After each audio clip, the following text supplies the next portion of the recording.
Tuve mi tiempo, no lo puedo negar, le hice, llamémosle así, de subversivo. Mi tiempo lo aproveché al máximo, lo disfruté. Pero yo creo que donde mayormente disfruté la vida fue cuando Cristo vino a mi corazón. Y es esto lo que me mueve. Es esto lo que me motiva, es esta mi pasión, este es mi anhelo, es mi sueño. Y le pido al Señor que mientras Él me tenga con fuerza, yo quise salir a trabajar y le doy gracias a Dios porque le conocí de joven. Y una de mis oraciones a Él le dije, yo quiero, Señor, darte mi fuerza. No quiero, Señor, que cuando ya sea viejito tenga que andar con mis achaques ahí. No, yo no quiero eso. Te he conocido, ha cambiado mi vida y así quiero servir. Eso me motivó a salir. Y eso, mis hermanos, me ha hecho ver, conocer de verdad. En los inicios, cuando salía, a lo mejor una de mis cosas era de que de oída lo había oído, pero hoy puedo decirle que mis ojos lo han visto. Hoy lo puedo ver a Él. Y doy gracias a Dios por guiar esta congregación y por la invitación que me hizo ahí el Peñi José. Doy gracias a Dios por esto que ustedes están haciendo, por este trabajo, por esta labor, cosa que antes no se veía dentro de la iglesia. Hablar del trabajo transcultural, hablar del evangelio, llevarlo al nivel transcultural. Antes lo que había era de que tenían que convertirse sí o sí, y eso generó daños. Eso generó mucho resentimiento dentro de las comunidades mapuche, especialmente donde se buscó satanizar prácticamente todo, donde se destruyó una cultura, donde se vino prácticamente el problema que existe allá en la Araucanía, hoy que se ha dado todo por un tema de tierras, que prácticamente la religión la generó. Porque los colonizadores quienes llegaron ellos ahí hablando acerca del Tatita Dios, le decían. Si tú defiendes tu tierra, Tatita Dios se va a enojar. Y a través de esto se logró prácticamente quitarle las tierras que las comunidades tenían, y ahora le está generando un problema al Estado, pero de enormidad. Pero debemos entenderlo nosotros desde esa perspectiva. Y creo que como iglesia, y es nuestra preocupación, nosotros necesitamos revertir esa realidad. Y por eso son estas preocupaciones. Recuerdo hace un año aproximadamente, lo recuerdo porque hace unos meses atrás fuimos a ver una familia, pero le hablo qué pasó antes. Hay una familia que nosotros pasamos por un camino en la cordillera. Estoy hablándole de un sector, la 9ª región. Yo creo que ustedes, por los incendios que se dieron allá en Conguillío, no sé, algunos de ustedes supieron, hay unas comunidades ahí. Y nosotros pasamos por ese camino, nos invitaron a ir a ver unas familias. Y cuando íbamos aparecieron 2 niños llevando en unas bolsitas de estas con orejitas, ofreciendo en el camino unas tortillas. Y más atrás de ellos había una niñita chiquitita de unos 2 años aproximadamente. Los niños han tenido que tener 5 años, 6 años, el otro tiene. Y fueron a ofrecer y la mamá estaba escondida en unos árboles. Y nosotros nos detuvimos y le compramos sus tortillas y el Señor nos habló a nuestro corazón de una forma tan fuerte que nos pusimos a llorar. Recuerdo que nos fuimos más como unos 100 metros más allá, nos pusimos a llorar. Iba nuestro hijo también, el cual lloraba, y él lloraba porque nos veía llorar a nosotros también. Y el Señor nos ministró y nos dijo que teníamos que venir a ver a esa familia. Nos fuimos.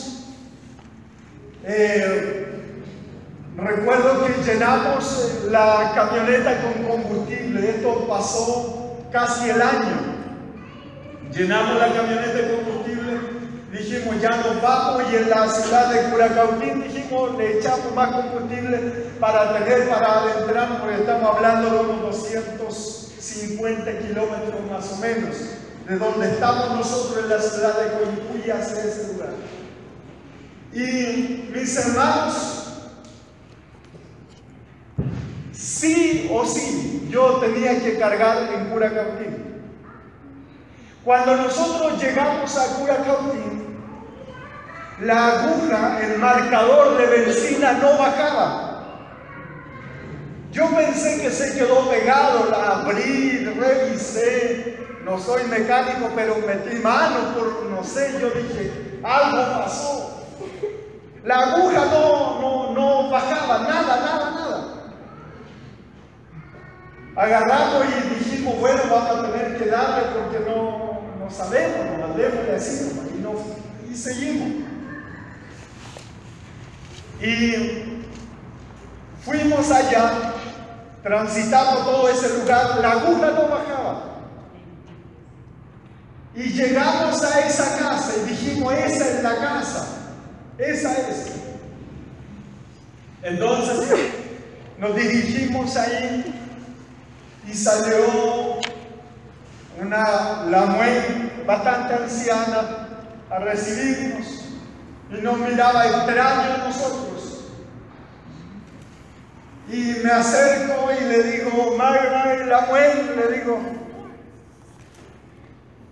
hemos venido acá porque fuimos enviados donde ustedes. Le dijimos ahí. Nos quedó mirando y ella pensó que nosotros éramos alguien de algún asunto municipal, cosas por el estilo, que le iban a visitar, a encuestar y cosas así.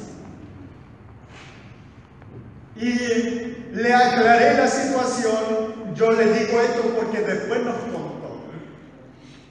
Yo le dije, ¿saben? Nosotros fuimos enviados por Chao Nechen.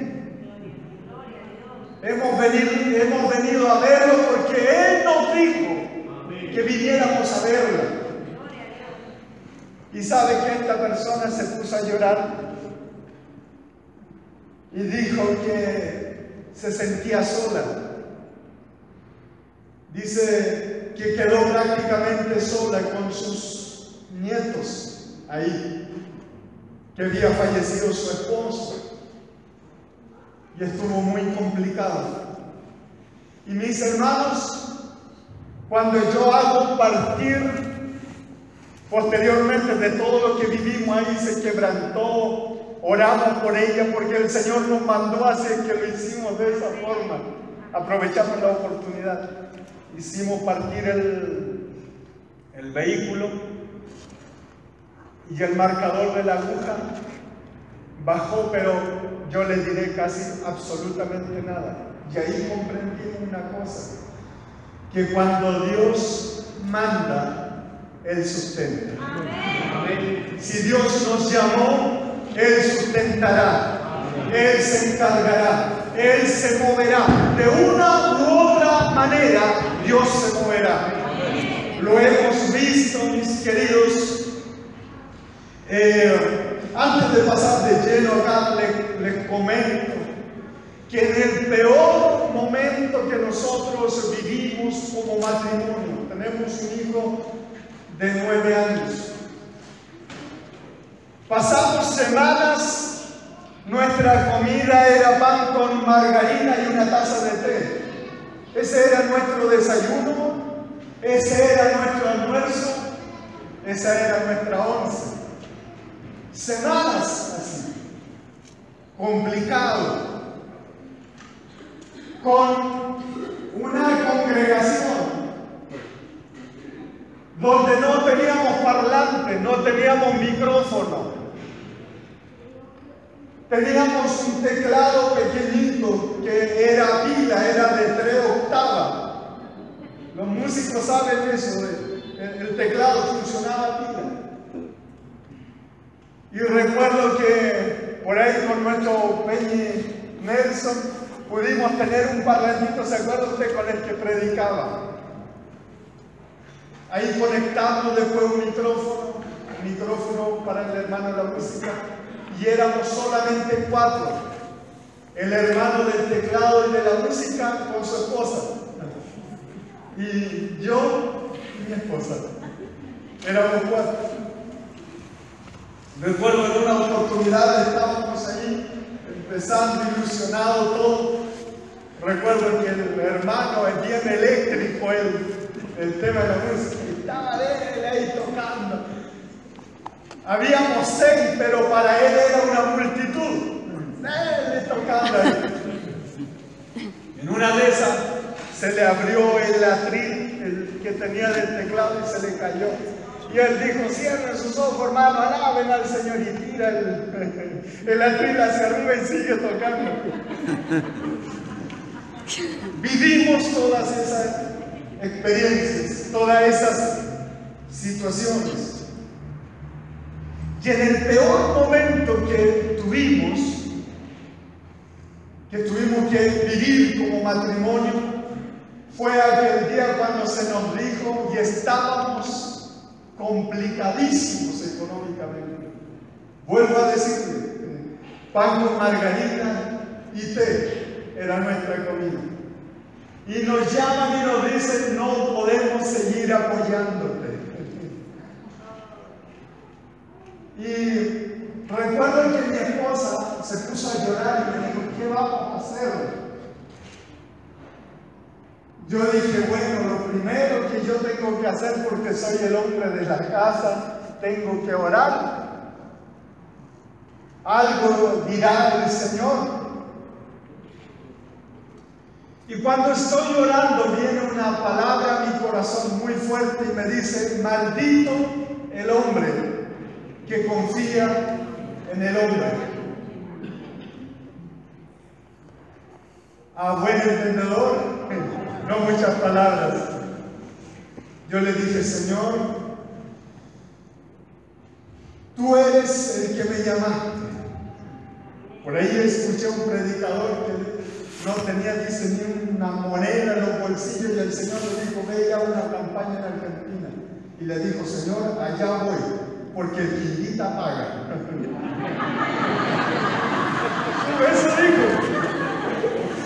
Entonces, yo dije: amén, que así sea conmigo también. Desde ese día, mis hermanos, las cosas mejoraron. Ya no era mantequilla, ya no era margarina, era mantequilla.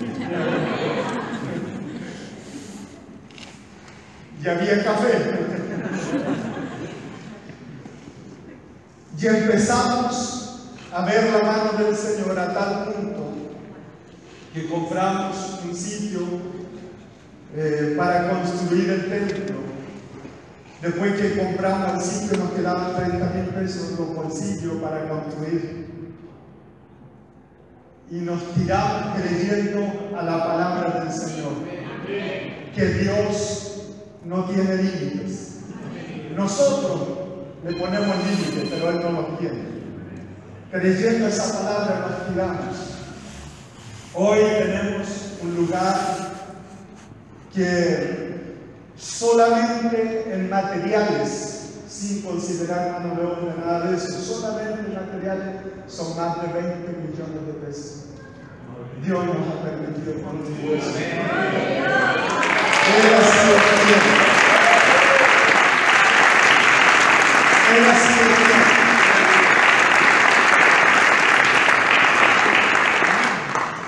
Y recuerden aquellos comienzos. Si yo no me equivoco, el pastor Miguel debe acordarse cuando en una oportunidad llegué con los ojos negros. ¿Se acuerdan? Todavía tengo la marca. Estaba aprendiendo a andar en bicicleta, ¿verdad? Así es que ese lugar lo tengo allá cerrado. Y posteriormente a eso, con el paso del tiempo, mi primer vehículo que tuve fue una Renoleta. Allá me molestaban porque me decían que era una tina dada vuelta. Me decían. Y yo le decía que era mi vehículo 1.6. Uno maneja y 6 empuja. Echaba uno, pero me dejó.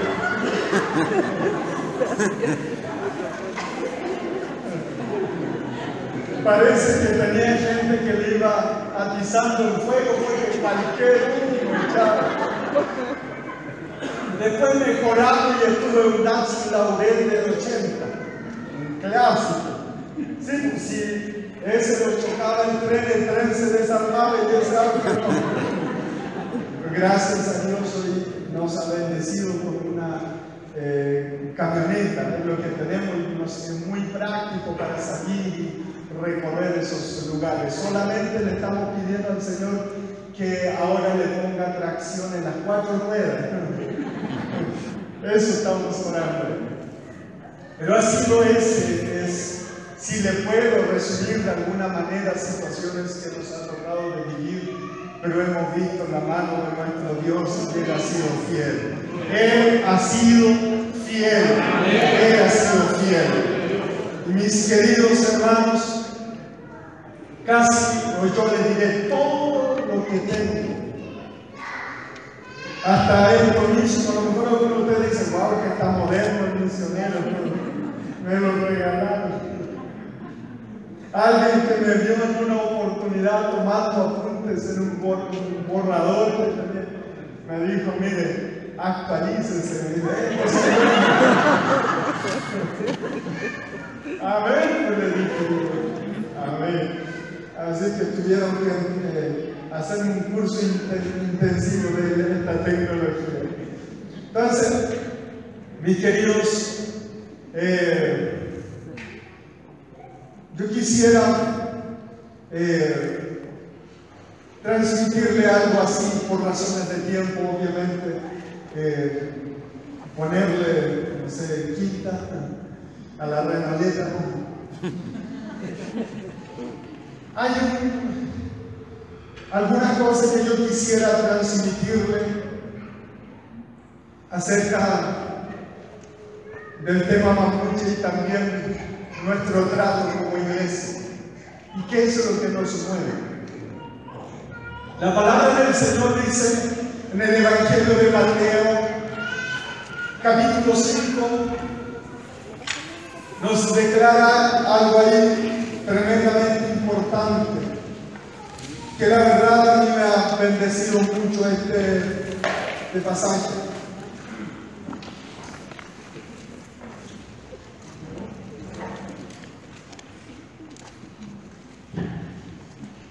Dice la palabra del Señor, dice, viendo, dice la multitud.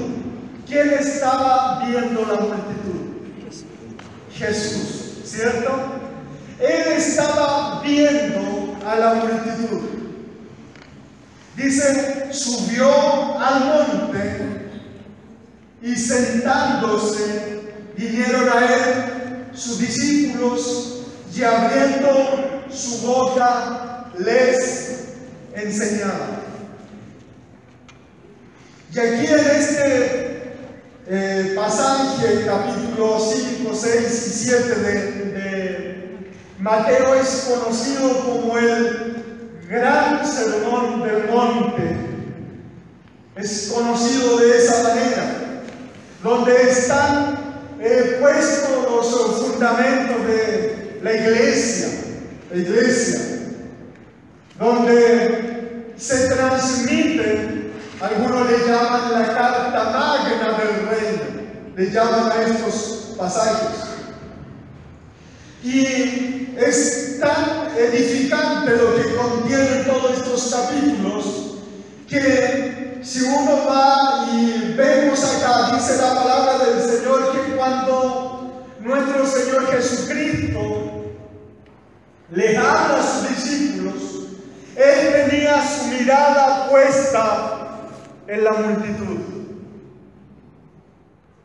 Él no tenía su mirada puesta en otra cosa, sino en aquella multitud. Porque lo que los discípulos llegarían a hacer sería lo que iba a pasar con esa multitud. Esa multitud necesitaba tener personas que transmitieran la vida cristiana. Y aquí comienza a hablar de las bienaventuranzas, ¿verdad? Bienaventurados los pobres de espíritu, porque de ellos es el reino de los cielos. Bienaventurados que lloran, ¿verdad? Y comienza a declararlo y dice: bienaventurado, dice la palabra del Señor, los que tienen hambre y sed de justicia. Bienaventurados los limpios de corazón. En el verso 13 dice: ustedes, dice, son la sal de la tierra. Ustedes, le dice. Pero si la sal se desvaneciera, ¿con qué será salada? No sirve más para nada, sino para ser echada afuera y hollada por los hombres. Hablando de una de las cualidades que debemos tener como iglesia. Nosotros sabemos que la sal, porque habla también de la luz. La luz es algo que se refleja afuera, pero la sal es algo que viene de adentro, es interno. La sal no se ve, solamente se degusta. La luz la podemos ver, ¿verdad? Pero dice la palabra del Señor que nosotros somos la sal, hablando derechamente acerca de nuestras actitudes, nuestra forma de vida. Lo que nosotros tenemos en nuestro interior, en nuestra realidad. Y esto es algo que nosotros debemos reflejar como iglesia. Esto es algo que se necesita en este tiempo poder reflejar. Si hay algo de la cual la iglesia ha estado perdiendo, mis queridos hermanos, es el hecho de poder amar. Muchas veces nos mueve más nuestro celo religioso por promover nuestras tradiciones religiosas. Y esto se ve allá en el sur. Hay congregaciones y la persona no va de corbata y bien arreglado, no lo reciben. Primero lo miran. Hay congregaciones donde lo que hacen es ver si la mujer va con falda para recibirlo, porque si va con pantalones no lo reciben. Y hemos promovido más tradiciones, más que algo tan elemental, de la cual el Señor Jesucristo, Él se preocupó porque Él tenía su mirada puesta en la multitud. La palabra del Señor dice: porque de tal manera amó Dios, dice, al mundo. Si uno comienza a revisar los evangelios, lo que más hizo nuestro Señor Jesucristo fue condenar actitudes que tenía la gente religiosa de ese tiempo.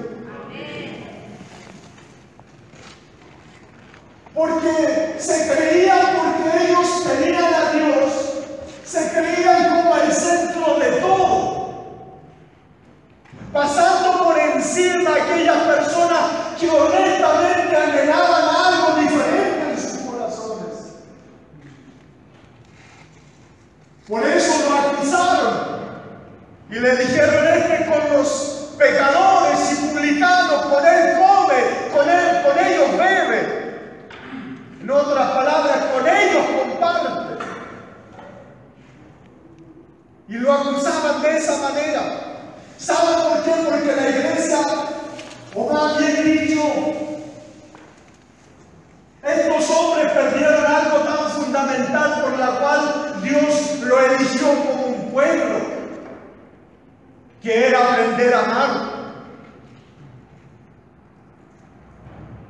Por eso el pastor, cuando bien ilustraba adelante que nosotros a veces nos preocupamos más de objetos más que de personas, y eso es lamentable, porque a veces invertimos más para cosas más que para personas.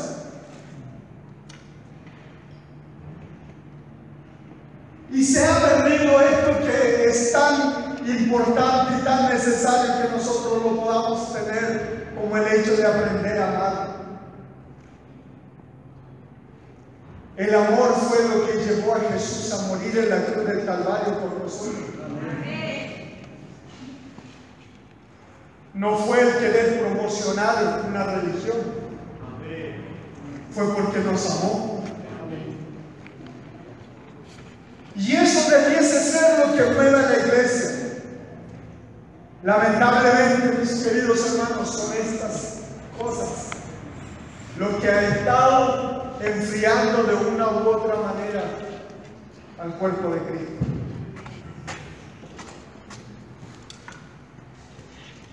Cuando la palabra nos dice que debemos perdonar, siempre buscamos una excusa. Cuando la palabra del Señor dice que nos invita a amar a nuestros enemigos, siempre buscamos una excusa para no hacerlo.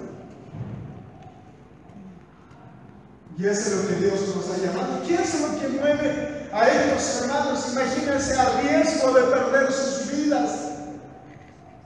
Allá por España, Marruecos, la India. ¿Qué es lo que mueve a tantos otros hombres a ir a otro lugar? Lo que nos mueve, mis queridos hermanos, es el amor por las personas. ¿Qué es lo que nos mueve, aunque sea invertir recursos en algo? Es porque hemos aprendido a amar. Hay gente, a lo mejor no se dan las cosas como se dan las grandes urbes. Tal vez es diferente. A veces por una persona hay que caminar tres horas. Caminar porque ahí no hay metro. No hay una micro.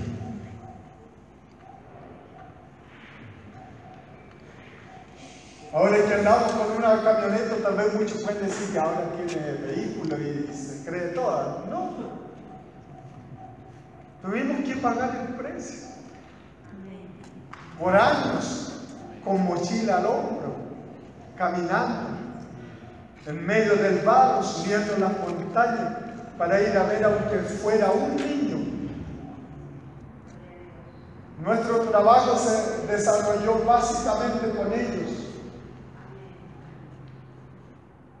Actualmente estamos trabajando con aproximadamente 200 niños. Esa es nuestra labor allá. Con quienes nos iniciamos son parte del coro que tenemos en la iglesia. Gracias a Dios que nos está permitiendo cosechar. Y no nos cansamos de sembrar. Se nos están abriendo posibilidades en otros lados. Por eso para nosotros hacemos una campaña de los juguetes, de los útiles escolares. ¿Sabe cuántos nos vayan a para trabajar? y lo hacemos porque los amamos a ellos. Amén. Cuando vemos esos niños, a veces hemos ido a sus casas.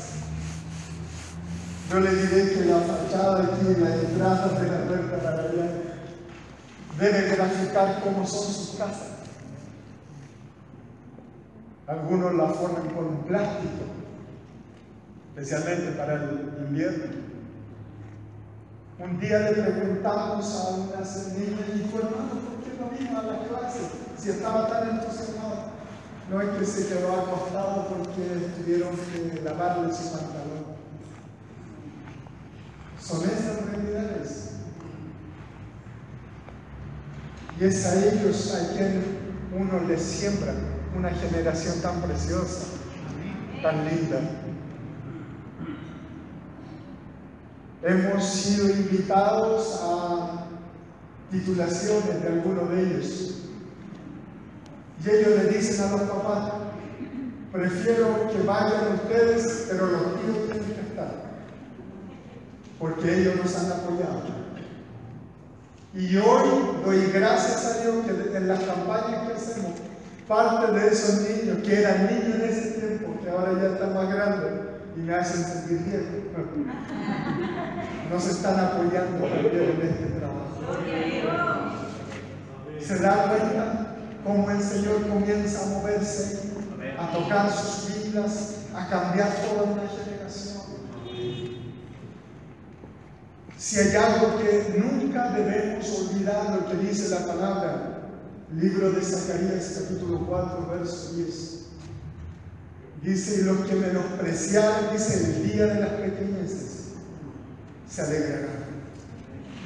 Y eso es una gran verdad. Nunca debemos nosotros menospreciar a alguien. Nunca.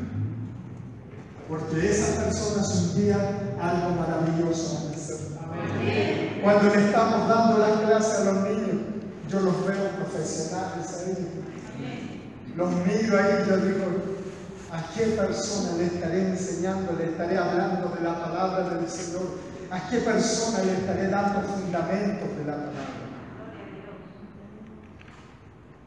Lo primero entonces, cuando uno mira la multitud, tiene que aprender a mirar con amor.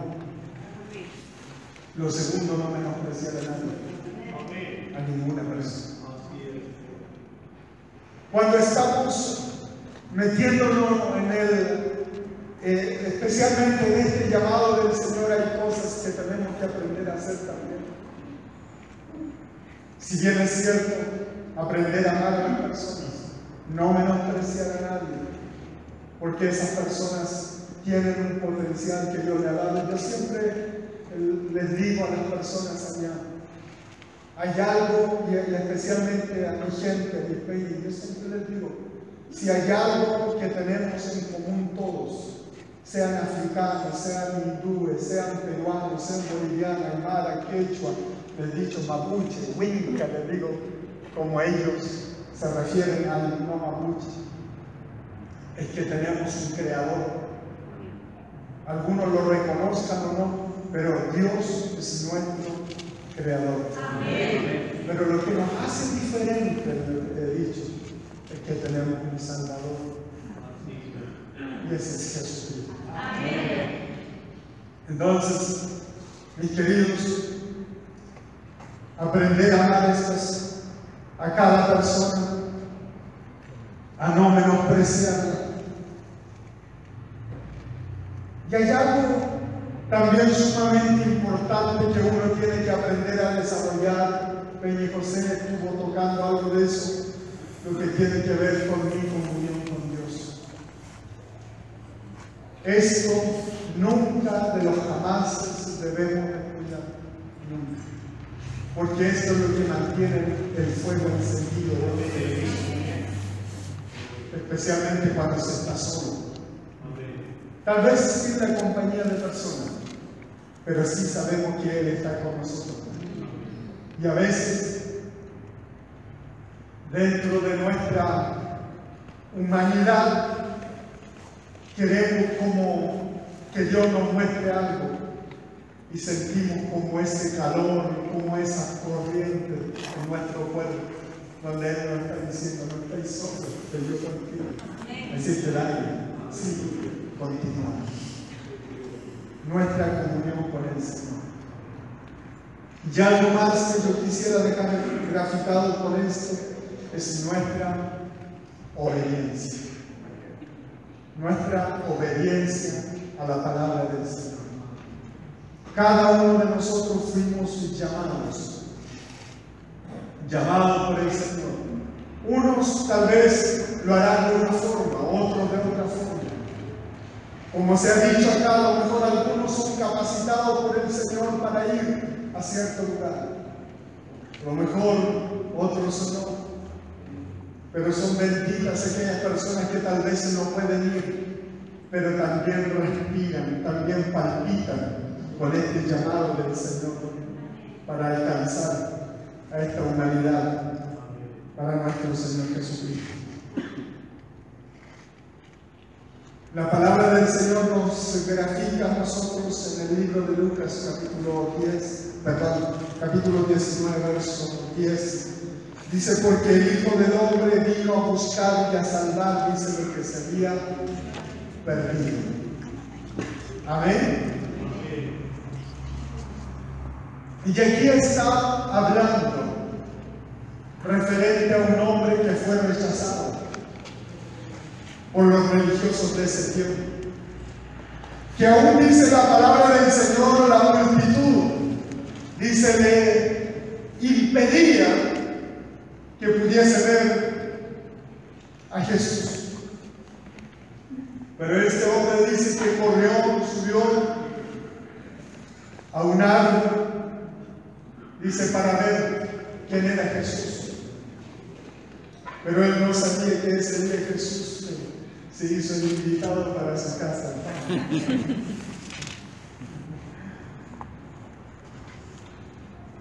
Y él fue ahí a su casa a compartir con él.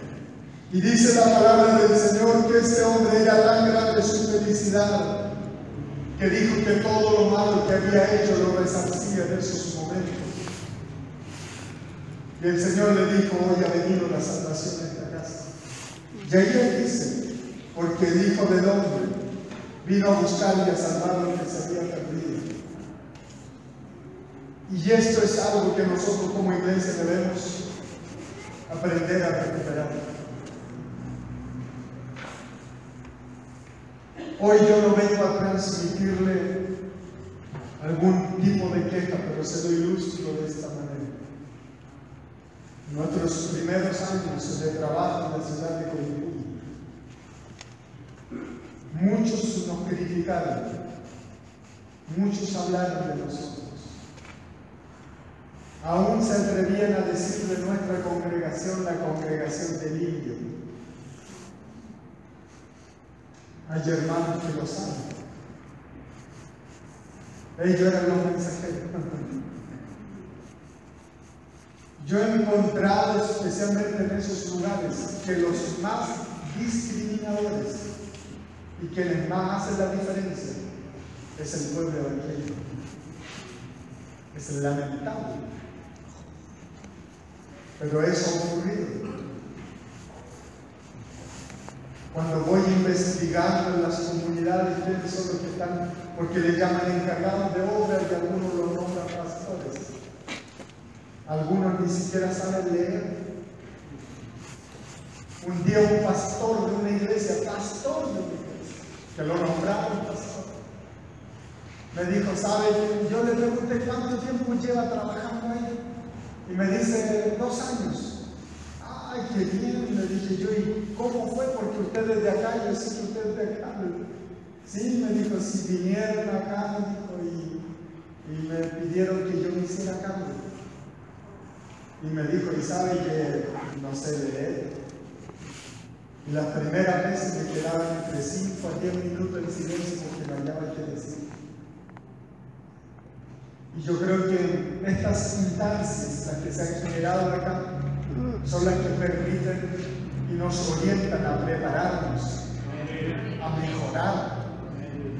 Por eso yo creo que estamos acá, porque queremos mejorar, porque queremos ser más efectivos, porque queremos transmitir el mensaje con mayor excelencia. Dios ha dotado hombres, Dios ha dotado a sus hijos con sabiduría para que nos ayuden a encauzar el mensaje. Y esto es lo que tenemos que hacer como iglesia. No seamos promotores de una religión, sino seamos promotores de este maravilloso estilo de vida en Cristo, que es lo que hace bien a las personas, los edifica. Algunos, mis estimados, algunos de ellos borrachos, en los caminos tirados, hasta que Cristo viene en sus vidas. Después uno lo ve llegar a la congregación bien arregladito, sin corbata por supuesto, bien arregladito, de la mano con sus hijos y con su esposa, aquellos hijos que arrancaban cuando llegaba Elio a la casa y se escondían, aquellas señoras que recibían los golpes, ahora la traen de la mano en la iglesia. Eso no lo hace, mis hermanos, una persona, eso lo hace Cristo. Solo Él puede hacer. Solo Él puede cambiar de verdad la vida de una persona. Y esto es lo que tenemos que transmitir como iglesia. Quiero ir concluyendo con esto. Hace unos días atrás, una congregación, el pastor de esa congregación, creo que tiene segundo básico de estudio. Lleva como 3 años que lo nombraron ahí en ese lugar. Y este varón salió a predicar en las comunidades aledañas y se paró en un cerro y empezó con unos megáfonos muy fuertes y se puso a orar y reprendió todo espíritu de manta. Eso dice. Lo escucharon. La gente ya lo escuchó. Empezó a reprender, a él lo nombraron. Empezó a reprender todo juego de palín. Así de esa forma.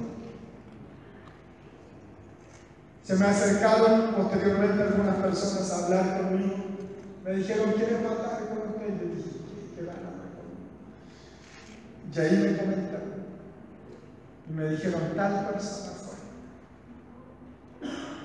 Y uno de ellos, bien atrevido, y me dijo, ¿y qué diría él si le vamos a quemar su iglesia? Me dijo, ¿por qué dice esas cosas? Me dijo, yo no pienso jamás ir a poner un pie en ese lugar. Y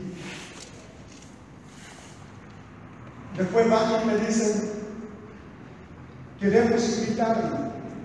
Me dijeron así. Tenemos nosotros, me dijeron, Miriam, queremos invitarlo, queremos que esté con nosotros.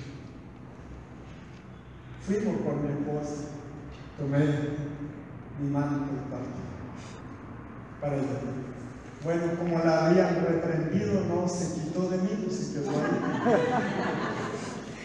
Así que fui allá, compartí con ellos, comí harto, les diré porque es una ceremonia donde se come mucho, ¿no? Ahí no se puede pasar hambre, no. Está prohibido, no, si es verdad, no se puede pasar hambre. Y las personas que van a mirar tienen que darle. Y las personas tienen que comer hasta estar saciados. O sea, nadie puede pasar hambre en esa ceremonia. porque se le da gracias a Shaolin Echen por el año que les dio. Entonces todos tienen que estar contentos. Entonces por eso lo hacen así. Fuimos y ahí estaban. Si yo me pusiese a mencionarles de personas, dirigentes de comunidades que a lo mejor hasta en la televisión ustedes lo vieron, muchos de ellos son personas que siempre conversan conmigo, siempre. Hablo con ellos, tengo la posibilidad y siempre buscan para conversar conmigo. Y ese día, uno de los principales, más viejitos que estaba viendo todo, va y hablaron como 3 personas que eran principales ahí. Y va y dice, hay otros más que tienen que compartir ahí su conocimiento, pero yo quiero dejarles también a ustedes que compartan, nos diga algunas palabras, el Penny Mael. Yo dije, uy, a mí me están pidiendo. Y usted sabe, yo lo primero impresionado porque no es llegar y pararse delante de todos ellos y que le den el lugar a uno para hablar. Eso por un lado, pero uno para hablar es bueno para hablar, hay que andarle haciendo señas tanto tiempo le queda.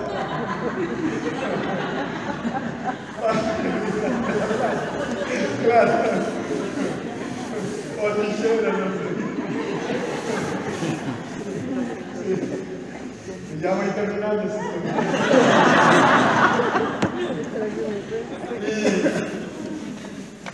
Y ahí en esos momentos me dirigí a ellos. A lo mejor no le hablé abiertamente como alguien que se pare aquí en Santiago en la esquina y decir, acepta a Jesús. Me acerqué al lado de quien me había pedido que hablara y me dirigiera, como 200 personas ahí que estaban reunidas. Y les dije, ¿saben? Ustedes son gente de fe. Empecé a decir eso, porque creen en algo que ni siquiera pueden ver. Y esa fe que ustedes tienen no es de ustedes. Esa se las dio Shaolin Echen, el que habita del sol más allá. Él se lo dio. Y para que esto pueda crecer en ustedes, es necesario por las mañanas doblar nuestras rodillas y hablarle y decirle, Shaolin Echen, ayúdame. Ven a mi corazón, hazme una persona diferente. Y así comencé a hablar dentro de todo lo que dije, y cuando terminé le dije, Marishi,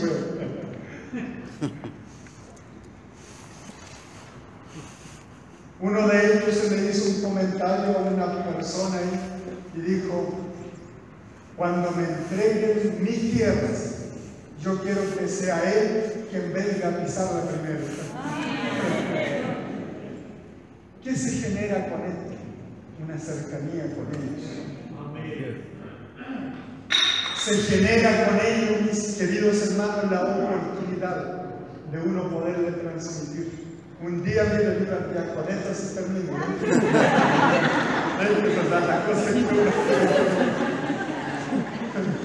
Yo sé que con esta no me pueden invitar más, pero quiero gastar todos los cartuchos.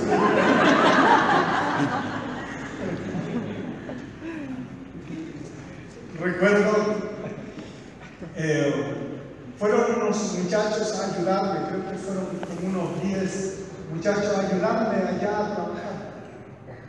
Entonces yo los separé y lo envié con alguien que conocía los lugares, se los envié en grupo a cierto lugar porque yo tenía que ir a otro lugar más lejos. Entonces este grupo fue a una casa y en esa casa los dueños de esa casa salieron con palo y con perro a recibirlos. Y ellos se quedaron del otro lado del cerco Los peñas iban donde ellos. Iban con su padre y todo por todas las situaciones que se da allá. Dijeron que son infiltrados, entonces seguro. Yo creo. Y cuando se acercaron y ellos quisieron pasar el cerco porque se le iban ya acercando y quisieron caminar ahí. Venimos a verlo, le dijeron. Y enojado, y le dice, ¿y quiénes son ustedes que vienen acá? Y ahí le dicen, nos envió el Peña Ismael. ¡Ah, el Peña Ismael! ¡Venga, pase!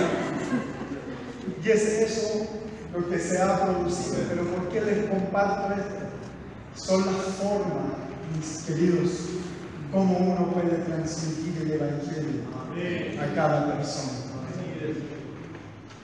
Como alguien dijo en una oportunidad, si no pueden ir a la India, pero tienen a alguien cerca, tienen a su lado sus vecinos, sus amigos. Lo que más quisiera pedirles, queridos, nunca pierdan esta pasión, este fuego, por transmitir la palabra del Señor. Nunca lo pierdan. Que esto esté en ustedes hasta el último aliento que le quede en su vida. El transmitir esta verdad maravillosa sea en nuestra vida siempre. Así es que les animo, aprendamos a amar, aprendamos a valorizar a las personas, aprendamos a ser obedientes a la palabra y nunca perdamos nuestra comunión con el Señor. Amén. Nunca. Amén. Dios les bendiga. Me dice por ella que no hay espacio para preguntas. Muchas gracias por recibirme, gracias por todo su cariño.